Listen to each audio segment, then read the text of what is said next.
All right, hello everybody. Welcome to the Semantic Kernel Public Community Office Hours. Always have to say public because it's a public forum, so do keep that in mind. But we certainly invite conversation, discussion, feedback, even live. So if you have any burning questions or things you want to share, just raise your hand or leave a message in the chat. Happy to dive into that.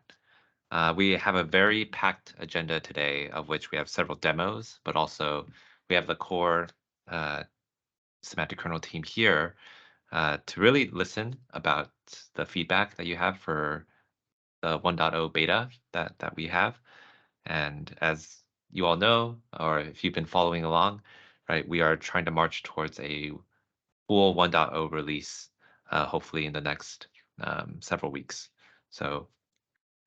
So just quick announcements is, well, if you haven't been following or updating your latest packages, if you're Python, Java, or .NET, these are the latest that are out. So definitely get the latest goodness for your particular application. Another announcement is if you've also been following along around Semantic Memory, well, now that's been rebranded, renamed to Kernel Memory, kind of more fitting that it's like, okay, it's a semantic kernel extension project. If Devis is on the line, let me double check if he is. If he could come off mute to share about it. I don't see him right now, but the short version of this that I know is that kind of debating back and forth what the exact name would be, ultimately settled on kernel memory, just because I think it's just fitting for the having it be a companion extension piece to the semantic kernel. So anyway, it's the same project, has the same code, so it's just renamed for now. Anyway. So with that, actually, I'm going to now hand off to Edward as he shares a demo around OpenAI Function Calling, particularly in Python, because he did a lot of the lion's share of the work to bring that to parity in the Python semantic kernel. So, Edward, I'll pass to you. Yep. And feel free to share screen, give the context of what you did. Let me first share, and I'm going to go straight into VS Code. Yeah, so indeed, we finally have the function calling from OpenAI also in Semantic Kernel. I think this is really one of the key things that OpenAI added to the model in the last couple of months, where they basically did fine-tuning in order to come back with really good responses that are proper JSON pretty much all of the time, which is useful either if you want to structure your output because it gives back structured JSON, or, and that's the second part that I'll be showing, when you actually want to have a chat that can call these different functions and then use that to do the final completion. So both of those scenarios we have a sample for, so I'm just going to walk through that and then also show a bit of what's happening in the back of that. I zoomed in quite a bit, so I hope it's readable, the text. So let's walk through this first sample. This is the OpenAI function calling sample, and this is really a basic one. So up until basically this point, it's just the generic sample of setting up kernel, adding ChatGPT to it, or a GPT model. One note on that is that you do need to have the latest version of the GPT 3.5 or 4 models, so the 06.13 ones. And then on the Azure side, you need the 2023 0701 preview or newer API versions, because there they enabled it. And then the first thing that you need to add is this function call is auto. So this function call is actually something that you can play around with, because you can do three things basically. either say none, and then it doesn't do function calling, do auto, and then it chooses from a list of available functions, or you can give it the name of the function you actually want to call. So if you really want to have control over exactly which function it's doing, and then you really use it more to let the model decide on the parameters, then actually choosing the function as well, then you can also fill in the name of the function for this parameter. Then everything else is pretty much normal, and then we come into the function definitions. So this sample uses your own function definition, basically. So this does not have to be in your code or even in this application. This can also just be the way you want to have your output. In this case, it's saying my function, and I only have one, is called search hotels, and it has location, max price, and features as the properties, and then the location is the only required one. So this is what you pass along. So if you then look at what happens when we run it, we basically just run the normal invoke async on the chat function with the functions object in there. My input is I want to find a hotel in Seattle with free Wi-Fi and a pool. And then it does the call. It checks if there's a function call object in the objects within the context. And if so, it displays them. So let's quickly run this one. And there it is. It's giving me back that it wants to call search hotels, and it's giving back these parameters. If I now add my max price is $200, and then run it, then you will see that it's doing what it's supposed to do by adding that as a parameter as well. So here you can see the max price being supplied back to you as well. One of the things that we added in order to make this work is that we added a objects field into the context. And this is basically a dictionary where we can store these kinds of things that are not text. So in this case, we're using it for function calls, but I can imagine in the future that we might also use it to have like the full OpenAI object in there, because then you can have a look at every detail of the call that came back rather than just the text that we currently parse and put into the strings in the context. So that's the first sample. So this is super basic. Now let's move to the more extensive one, because a lot more comes into it. And this is really to do chat with function calling as part of it. So in order to use this, I actually need to make some changes to my imports. Next to the regular chat prompt template, we now have a OpenAI chat prompt template. And then we have a couple of utility functions that we use to make this work. I had a lot of back and forth with the team to figure out, okay, do we want to put this in the kernel itself or in the context or in the functions? Or do we want to keep it outside, because this is specific to OpenAI models? Other models, as far as we have them in Python, don't have this feature. So therefore, we decided to leave it out of the kernel itself, but do supply these utility functions that make it super easy to work with. So the kernel setup is the same. Here we're adding a bunch of skills into it. So we're adding the fun skill and the math skills from the core skills. Once again, we have function call auto. And now we actually use this OpenAI chat prompt template. Other than that, this is a subclass, so it works exactly the same. And there's mostly something in the back that I'll show in a second. And now we use the first first utility function here, this get function calling object. And basically what this allows you to do is create these function definitions, that JSON that we had in the first example, from all of the registered functions in the kernel. So you don't have to write that out yourself. You don't have to manually keep track of that. If you add a function in your kernel, or a skill or plugin, as it will be called too, that will all be pulled out in this object in the right format. You can also filter it. So in this case, I am filtering it that it doesn't include the chatbot itself, because it's not supposed to be able to call the chatbot as a function. So we filter that out, and I can also add other filters to make sure that I don't want to do the math, but I do want to do the fun skills, or vice versa, and stuff like that.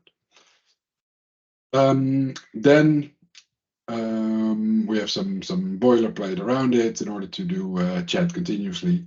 And then the biggest change is here, where we don't actually call the kernel and then this function, or the function and then the invoke async or run async or one of those. We actually call this chat completion with function call method.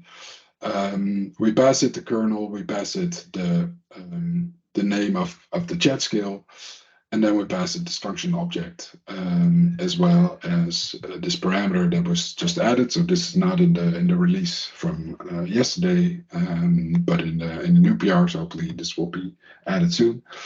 And then everything else works exactly the same. So from the main developer perspective, it looks very similar. It's just using this chat completion with function call rather than the normal one. So now here in the bottom, I have a chat, so I can just do what is 3 plus 3, 3 plus 3, and it comes back with 6. Obviously not a very hard one. If I do then it will have a bit more to do, but it does come back with the answer. So that just works. I also have the fun skills, so I can also use that to tell me a joke.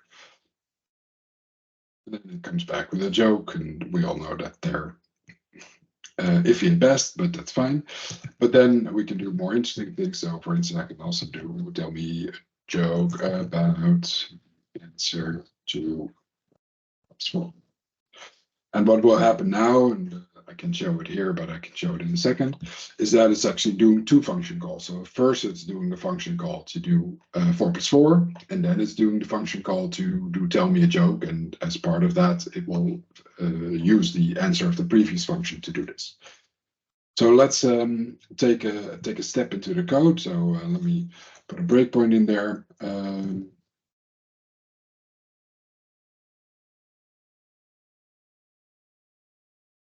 So now when I step into it, you will see some of the things that are happening.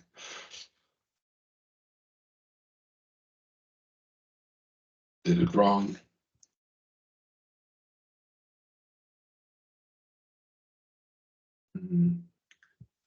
Went too quickly.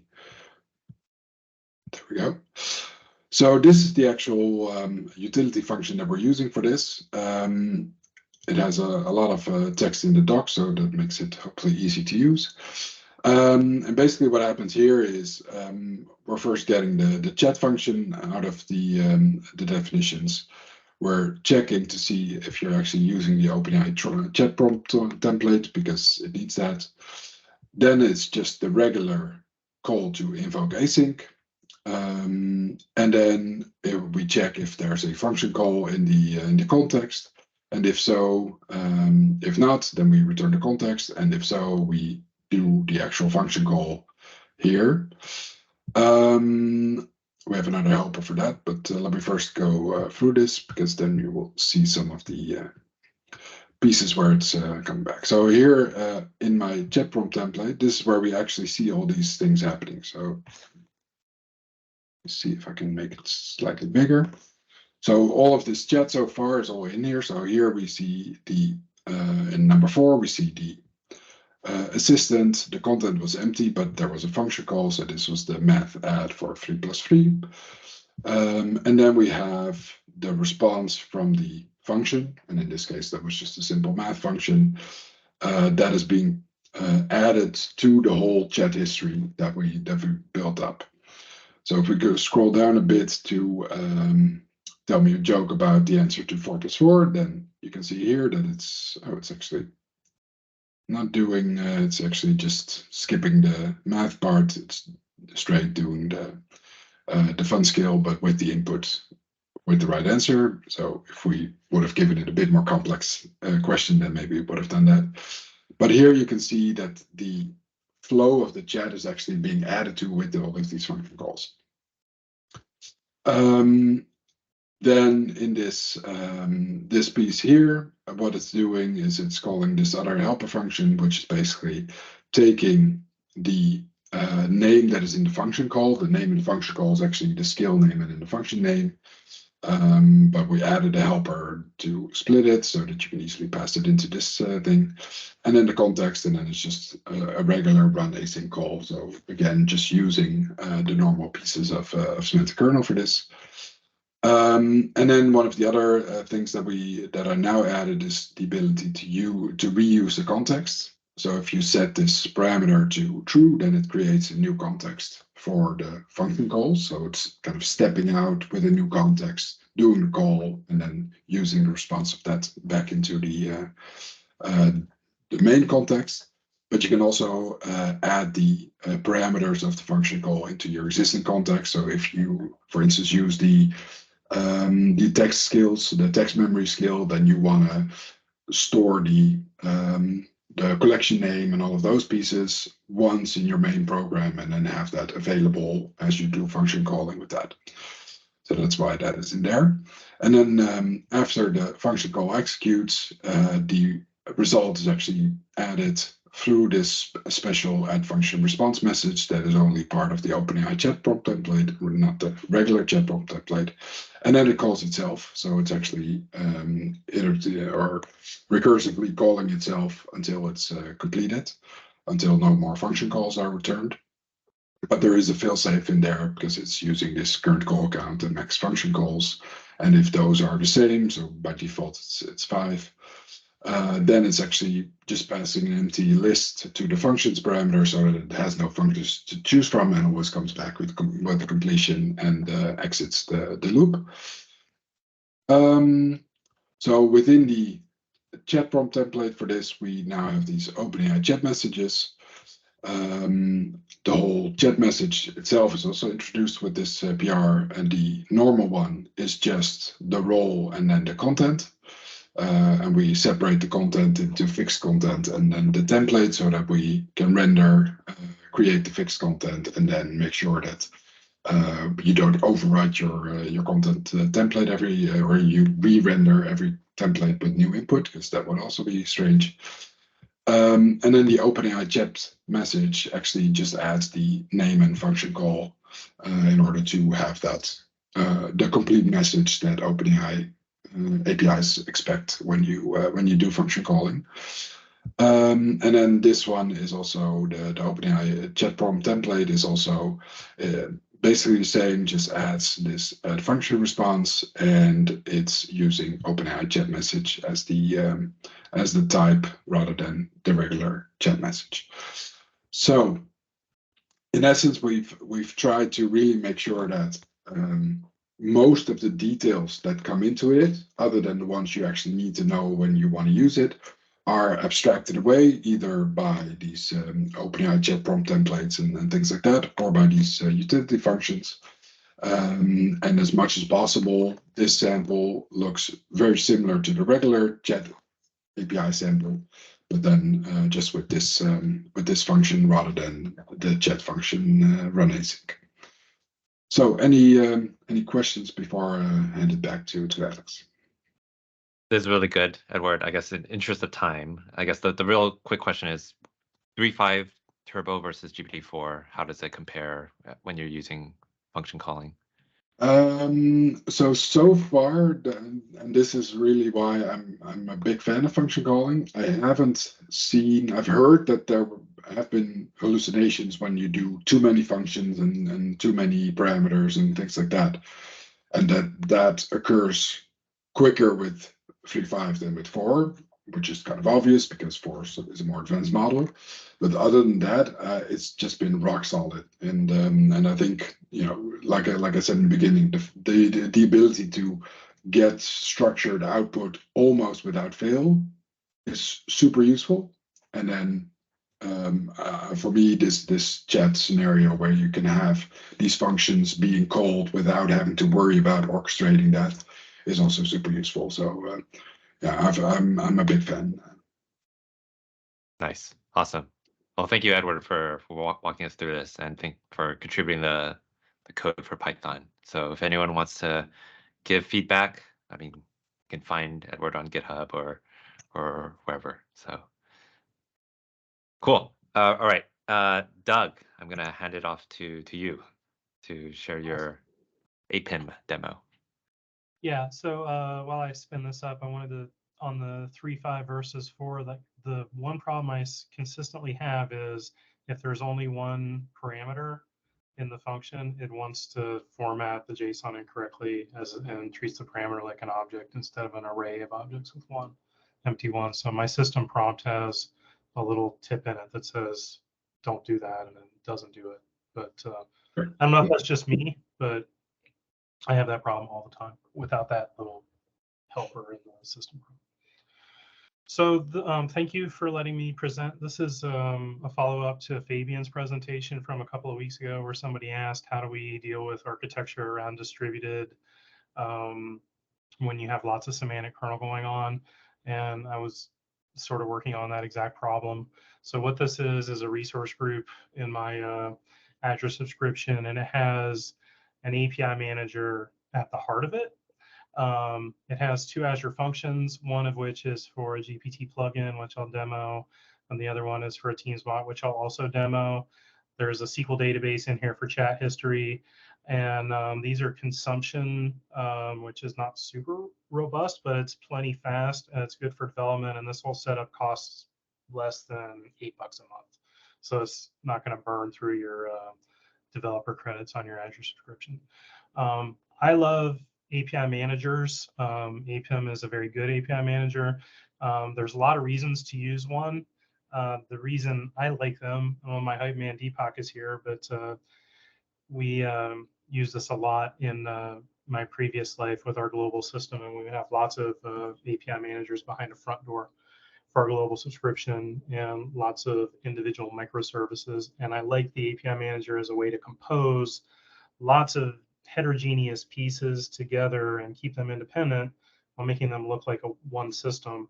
And that's especially handy when you're dealing with something that's a moving target like semantic kernel, because if you keep your little bits separate in different function apps, if you want to update and try a new one, you don't have to break your entire application and make them all work. They'll all keep working as individual function apps while you work on the new one, and then you can go back one at a time and validate them. So in here, I'm composing a couple of different things. The first thing I'm composing is a plugin specification. This is an API that routes with a policy to Azure storage where the real plugin JSON file actually lives. The Azure storage is private, and the API manager has managed service identity and read permissions on that storage container to keep everything nice and secure. And when the request comes into this, it makes it shaped right and sends it down to Azure storage. And these policies are basically, doing the necessary things to make that all work. There's the authentication that says it's for storage. And when we test this, it just works like it ought to. And you can see it's nice and fast. Again, this is a consumption-based APIM. This ability to do this is even more important with the OpenAPI description that goes with a plugin, because one of the questions that was asked about function calling I saw in the chat was, how does it know? Well, the LLM is doing inference against the language that's in the OpenAPI description. So what's important in your OpenAPI description for a plugin is that the function names make sense, that the descriptions of the methods make sense, because that's how the LLM, along with the planner, is going to decide what it is it should invoke.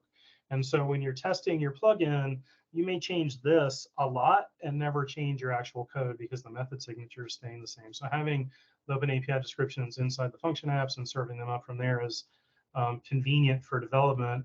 And in fact, I made this using the functions tools and the Swagger definition. I copied it out and then I massaged it. But I'll change this a bunch. And these two guys are both anonymous. The way this works in the Copilot sample, which I got hiding out over here, is if we come here and we go to add our custom plugin, and I get onto my clipboard this host name.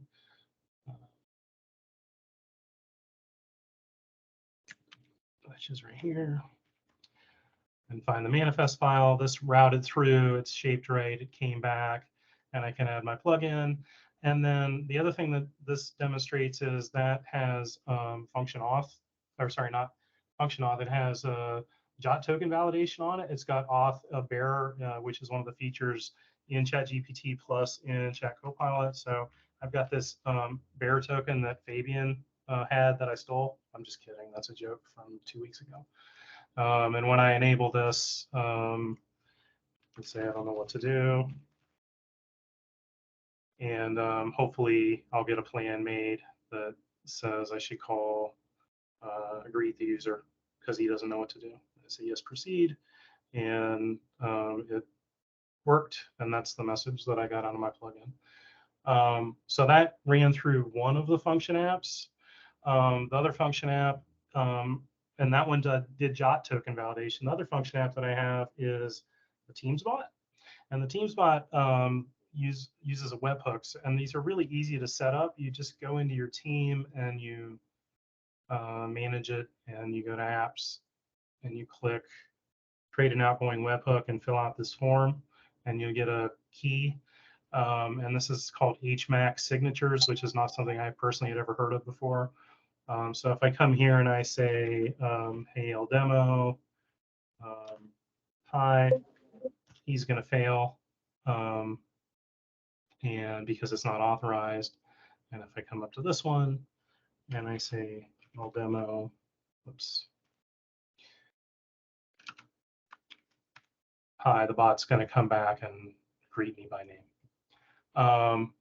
So that was a really, really fast demonstration. But what this shows is that you can use consumption APIM and consumption functions and storage and make yourself a thing with nice isolated pieces that are going to work completely independent of each other and have different authorization schemes and whatnot. And as a shout out to my friends in Graph and Fabian, if I wanted to front a Graph API here and make that part of my plugin and mix in with some custom stuff that I did along with Microsoft Graph, this gives me an easy way to do that too, because from the outside, it just looks like one host and I can have multiple application identities and do all sorts of crazy stuff and make it look like one system. So I hope that was helpful to people. If you've been playing with Chat Copilot, which is a very good sample, you'll kind of see the opposite approach to that. Chat Copilot is a great big monolith ASP.NET core application with lots of stuff in it. And it's got a huge configuration service, and sometimes it's easy to configure and sometimes it's not. That's a good team. I'm using their stuff. I don't want to bash on it because it's a different architectural choice that I made, but you know, experience-wise, that's the difference. The one last thing I want to show that I almost forgot was the way these work is I like packages. So the structure of this is there's a function app, a function app. This is my chat history data library, and then my chat features is just a component that's used by whatever front end I want to stick in front of it, whether it's a plugin or a Chat Copilot or a web service or a Teams bot or whatever. And so inside of this, you can have your skills set to copy always. And then when you deploy this in your Azure Function app, you'll just get all of your skills here under WW root and skills. So you can just use all of the sample code that loads them from disk, just like you're used to. I don't have a repo for LDemo yet. I will. I'm going to turn this into a user group talk, and you were my guinea pigs to hear the first super short abbreviated version of it. So thanks. Well, thank you, Doug. Thank you for test driving this with us. It's honestly very cool to see, and yeah, hopefully useful for the audience and the community at large to try out. So, all right. Thanks a lot. Well, yes. And again, if anyone in the community or anyone listening to the recording later, if you want to show off a demo, show off something that you're doing, or even just like get some feedback off of anything that you're working on, feel free to just reach out and we can pencil you in for some time to share. So, all right. So with that, actually, since we have Devis back on the call, just super quickly, Devis, do you want to talk a little bit about just kernel memory name change? Hello. Yeah, of course. Let me check my camera if it is working. Can you see me? Yes. Yeah. I can see you. Okay. Share my screen. Second.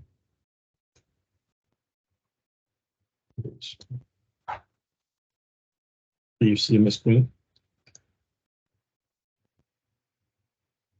Yes. Is it cool? So this is the memory plugin that we have in Semantic Kernel. It's called text memory plugin. And if you use it, you might have seen there is a retrieve API. You can provide a key and retrieve some information from memory. You can use the recall, which is much more powerful. Like you can provide a sentence, like what is the capital of France? You get an answer back. It's not an answer, it's actually a value coming directly from memory. And of course, you have to write data into memory. So there is a save and a remove. So we have this plugin, which is built around semantic text memory interface. And if you go and look at that interface, you will see that in the kernel, we have this semantic text memory class providing a save information, save reference, which are two ways to save data, a get, a remove, and search. And then you can get a list of collections. So this has been working fine for a while. It's based on vector indexes. You can run this on top of Quadrant, Azure Cognitive Search, Pinecone, VBA, Chroma, many more. I don't remember the full list. And the list is growing. MongoDB, Redis, SQLite, SQL Server. You can think about any storage. Eventually, you will be able to run memory on top of them. So a couple of things that we found in this approach is that, well, of course, you might have heard about the RAG pattern. So it became very popular a few months back. Like you have data, you want to ask questions. You don't just want values out of your database. You actually want answers. And people want to upload documents. So when you say save information, you might want to provide a file. You might want to provide a stream of information like a chat. You might want to upload a video, images, and so forth. So we created a new memory backend, which will replace the semantic text memory class. And why the semantic text memory is a C# or Python or Java class embedded in the SDK. The new project, which we call Kernel Memory, used to be called Semantic Memory. Now it has a new name called Kernel Memory, offers a service. So you can run this service as a backend, and you can asynchronously upload information. You can let that pipeline that is uploading information run without blocking your application. And since it is a service, it doesn't really matter in which language it is. Like you might be working with Java, Python, PHP, Node.js, and whatever. The service is C#, it runs on the backend. You can talk to the service over HTTP. If you want to use, there is a C# version to embed the client in your code, but we recommend to use the HTTP version. Now, we just renamed this project from Semantic Memory to Kernel Memory. So the repo has been there for a few months. It used to be Semantic Memory, now it's called Kernel Memory. There are NuGets out. You can see these are the old names, max.semanticmemory.core and .client. The core is the one that you use to run the service. The client is the C# web client that is compatible with .NET Standard 2.0.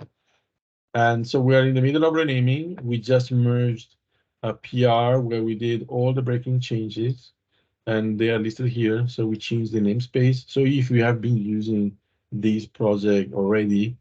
Up to version 0.4, it is using the old name, Matsudo Semantic Memory. From 0.5, which we haven't published yet to NuGet, it should happen this week, you will have a new namespace. So a lot of breaking changes, like the memory, the client builder now is called Kernel Memory Builder. The interface is called Kernel Memory, etc., etc. Changes to the configuration file, and so on. Now, I know a lot of people are still using the old memory, where there is no plugin that is using the new memory yet. We will offer that pretty soon. And we plan to slowly move everything over to the new memory because it has, sorry, I'll click here. Can you still hear me? I can hear you. Yep. Okay, cool. And this is the interface of the new memory. You can see we have import document, we have, so where is it? Document, you can import text, web pages, you can manage indexes, but more importantly, we have an implementation of the RAG pattern. You can ask questions.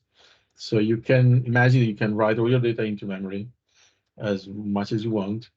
You can organize the data with indexes and tags, and then you can ask questions. So you can still search. If you search, you will get back to original data that you wrote, chunked in small pieces. But you can also ask questions. So you can say, regardless of whatever I wrote and in which languages I wrote that data, I can ask questions in any language and I will get an answer in that language of the question. So more powerful, still work in progress. The service works, you can use it, feel free to take a look. We want to provide a plugin to make it even easier. So what Doug was describing with plugins will be possible also with this solution. That's it. Great.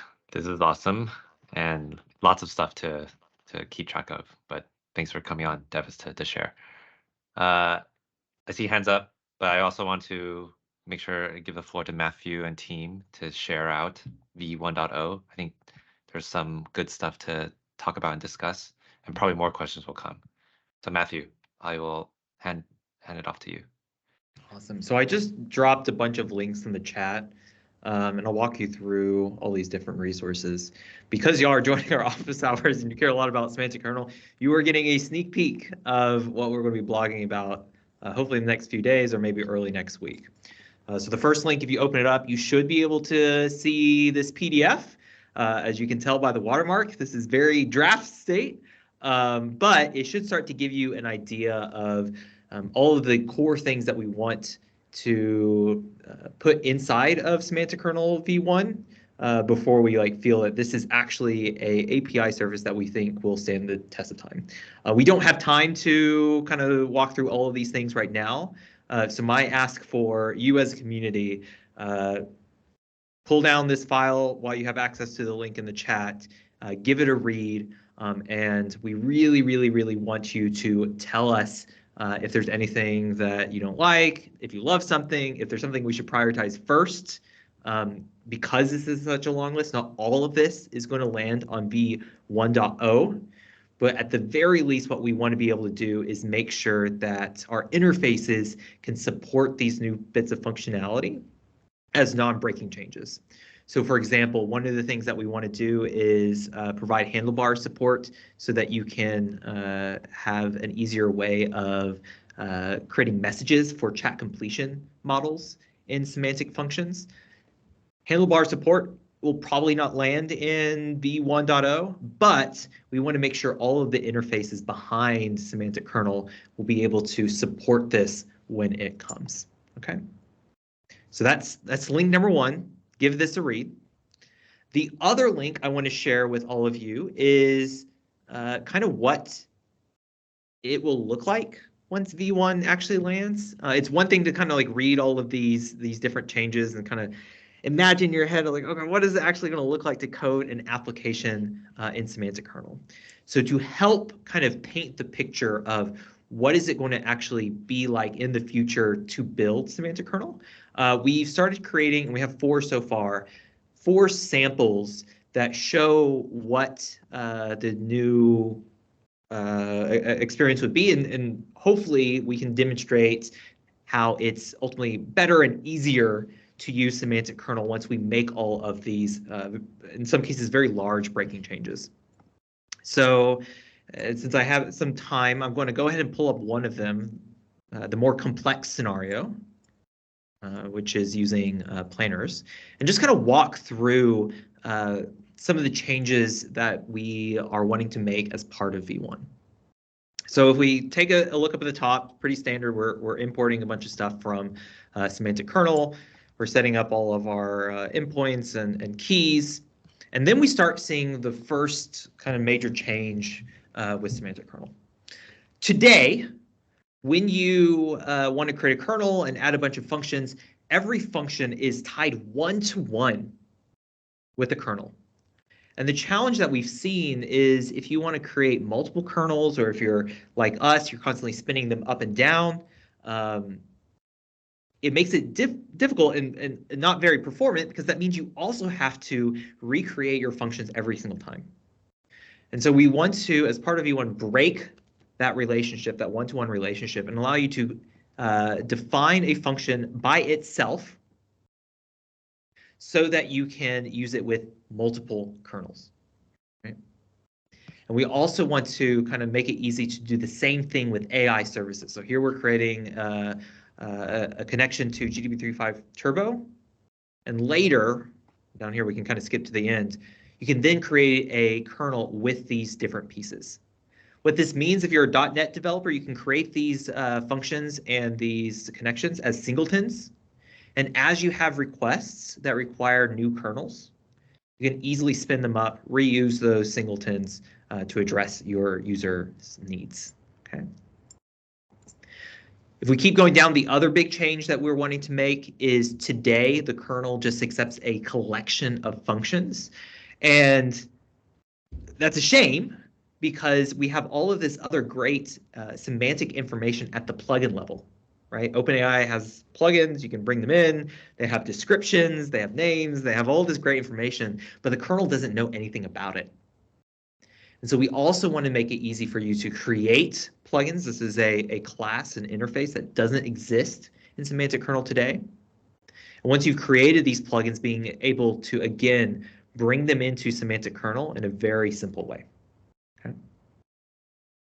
And then once you have a kernel, being able to use it shouldn't be all that different than today. You should be able to use the run async method. But the big change that we think y'all definitely appreciate is we're no longer using SK context. We're no longer using context variables. Instead, what we want to move towards is just a dictionary of objects. So if you want to pass a complex object to one of your semantic functions or your native functions, you can easily do so. So here, what we're doing is we're passing the entire chat history, an array of messages, to the kernel to run this chat function. And by doing so, that gives us more power in both the semantic functions and our native functions, right? You can imagine now we have all of this rich power coming in, so that if we go to our chat prompt, we can now loop over the messages, right? And this is using handlebars, by the way. We can loop over the messages and print out all of the information. And if we kind of take a look at the rest of this, because we're wanting to use handlebars, make more complex logic inside of your semantic functions so that you can decide, hey, in this if statement, I want to call the math planner. In this other one, I want to provide a system message. So that's kind of a quick whirlwind tour of what the future could look like. If you have, I'm going to open up for comments and feedback in a bit, but I'm assuming it'll take a while for you to have like full thoughts on this entire draft and for you to go look at our samples. So after this call, if you have any additional thoughts, the third link that I provided was a link to the discussion board for this particular repo. Go ahead and use this for the time being. Once the blog goes live, we'll create a more formal discussion board for everyone to use to provide their feedback on our V1 proposals. So with that, I'm going to stop rambling. I think I saw someone with a hand momentarily. If y'all want to come off mute or raise your hand if you have any initial questions or thoughts, I'd love to answer them.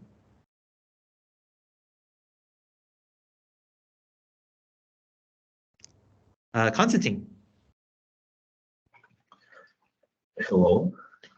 Yeah, so I have one question about functions. So I'm just started to implement all this stuff based on semantic kernel, document search, and yeah, is there an option that, for example, I can register all my function in .NET GI container? Because also, as mentioned, guys in chat, it's for .NET developers, it's super easy to put all functions that you have as an interface or as an instance or something like that into DI.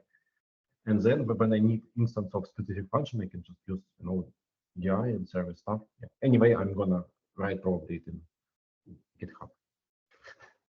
If I heard you correctly, you want to be able to create a bunch of functions and use dependency injection. Yes. Bring them into the kernel. Yeah, that is. Yep. Oh, go ahead. Yeah, because for now, actually, for process of set up this library, it's kind of it's not complicated. It's a lot of configuration, and yeah, this is again, I think so to share this information because now I can spend some time and think how we can improve this API. Because I'm sorry for repeat myself.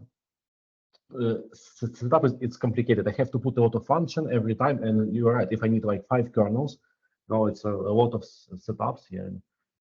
So that is why we're wanting to break the relationship, the one-to-one relationship between functions and a kernel. So today, when the way you create a function is you use the kernel builder and you say, you use the kernel and you say import semantic function or something like that, and it creates the function for you. But that function is tied directly with that kernel, which makes it really hard, if not impossible, for you to define it once and use dependency injection to bring it into multiple kernels. So today, that's not really possible, and that is why we want to make it possible for you to create a function elsewhere. So you can imagine this being somewhere else in the program, and then you could use dependency injection to inject that function into the kernel. Actually, super cool. Super cool. Any other questions? Yeah, that's probably more demonstrated with kind of our plugins. So you'd want to be able to define these as singletons somewhere and then dependency inject them into the new kernel. Linke.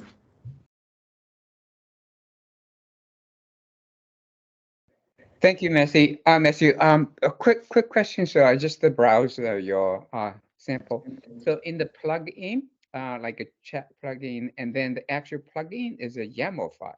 So who is responsible to create? Is the developers responsible to create that YAML file? Like you create a plugin, like you created the SK prompt.txt kind of thing. Or and the second question is, how is that YAML file processed? There's a YAML processing engine or?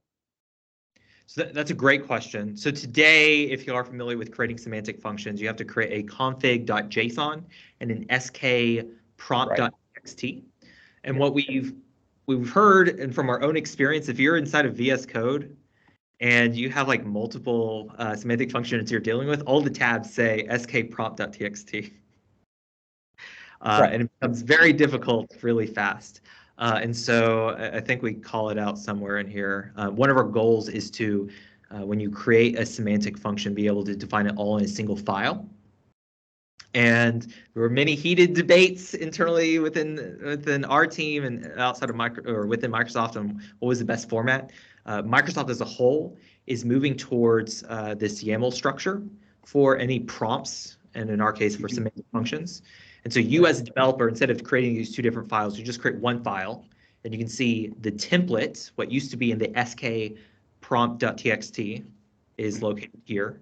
And then all of the other configuration is also in the same file. Oh, okay. So now, so is that the use of it is basically cover the inside the semantic kernel engine. Like, let's say if I create this one, is there any way that I can directly use it?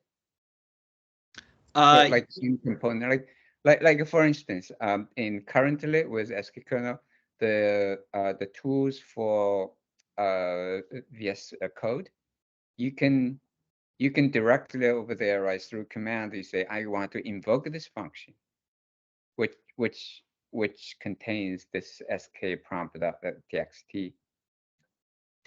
But is that the same kind of thing that you can do? That will be one of our goals. I would say that's probably lower on our roadmap. And the reason being is because the rest of Microsoft is adopting the same standard. I actually just got off a call with people with the prompt playground from Azure AI Studio. You will actually be able to go there and actually create these same prompts, test them, run them, what have you, and then you could export them and give them to an SK developer to use them within Semantic Kernel.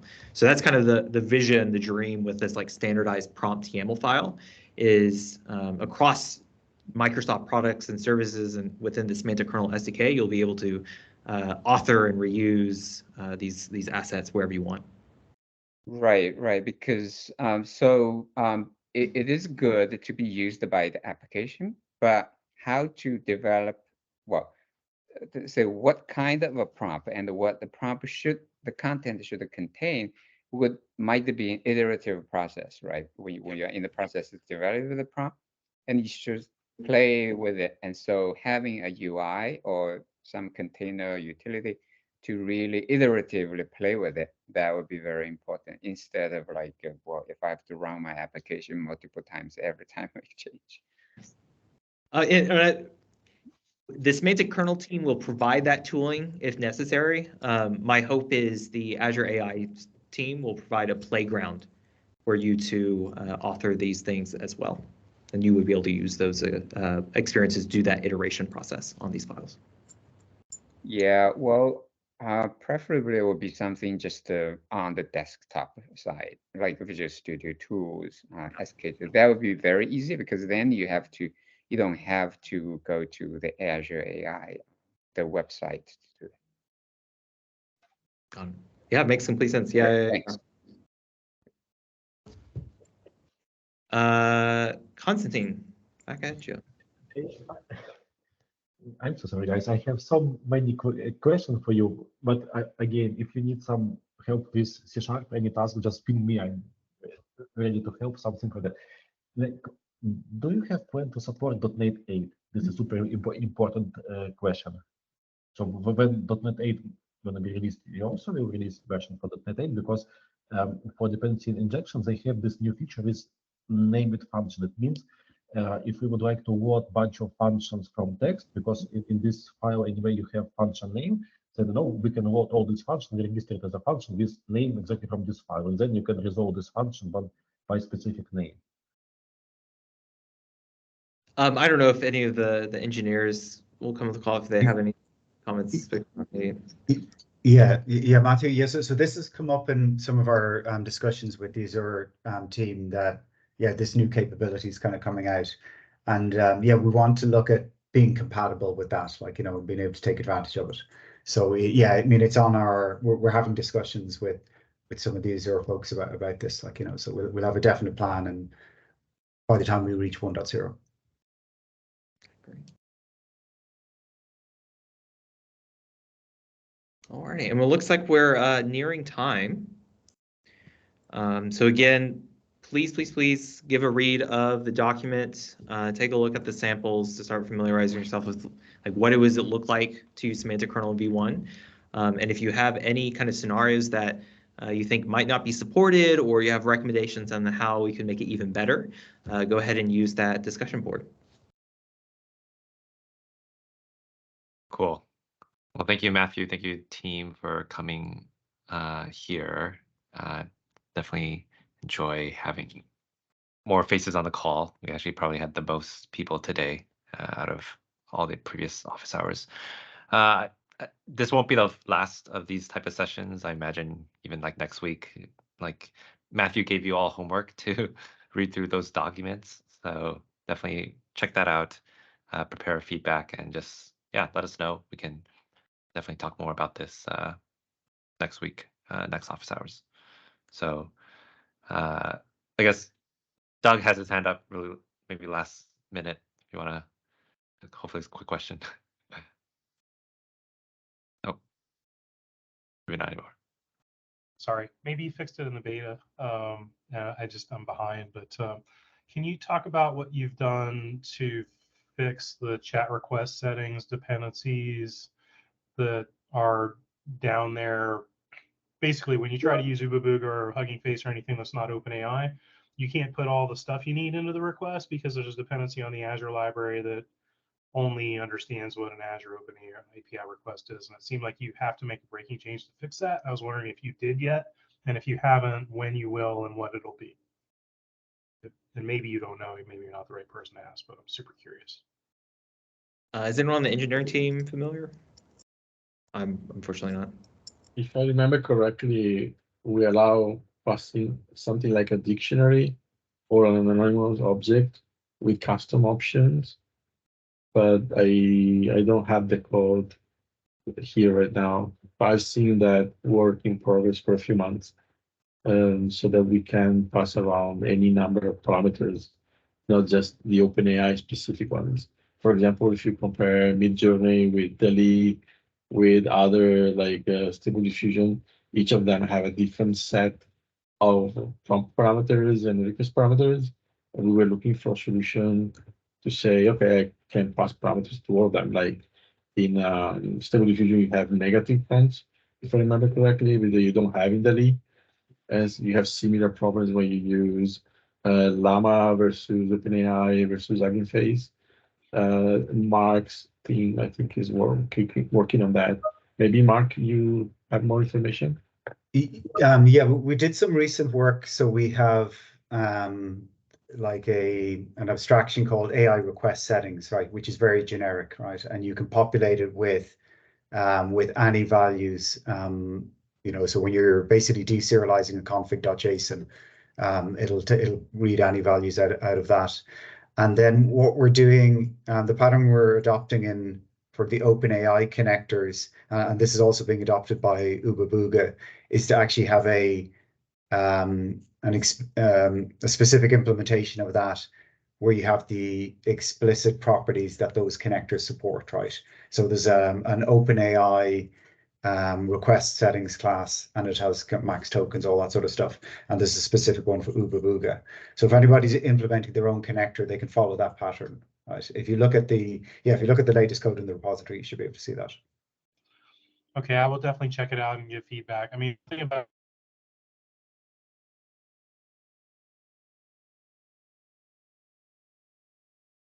We lost you, Doug. Oh, sorry. I know that we're out of time. I'll shut up. that's okay. No worries. No, Anyway, we it was all definitely really need good. feedback. So please, all the feedback is welcome. Let us know if it works. All right. Sounds good. And yes, thanks for everyone for attending, and we will catch you all next time. All right. Take care. Thanks all. Bye. Bye.